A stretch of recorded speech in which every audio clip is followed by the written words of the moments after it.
Z आणि R ची value 100% match करते, लाईक बाप इज इक्वल्स टू बेटा. पोरं म्हणतात मग रेझोनन्स कंडिशनला पॉवर फॅक्टर किती असतो? शार्प 1 असतो, एकदम भारी. पॉवर फॅक्टर 1 असतो का? तर फेज अँगल 0, कॉस ऑफ 0 आणि कॉस ऑफ 0 ची व्हॅल्यू 1 आहे.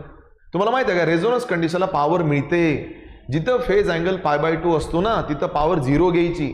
पण जिथं फेज अँगल 0 आहे तिथं पॉवर किती मिळते? VRMS into IRMS. पाठ करा. आणि सगळ्यात महत्वाचं म्हणजे रेझोनन्स कंडिशनला जी फ्रिक्वेन्सी डिटरमाइन केली जाते त्या फ्रिक्वेन्सीला रेझोनंट फ्रिक्वेन्सी असं म्हणतात, ज्याचा एक फेमस फॉर्म्युला आहे, इट शुड बी 1/2π √L/C.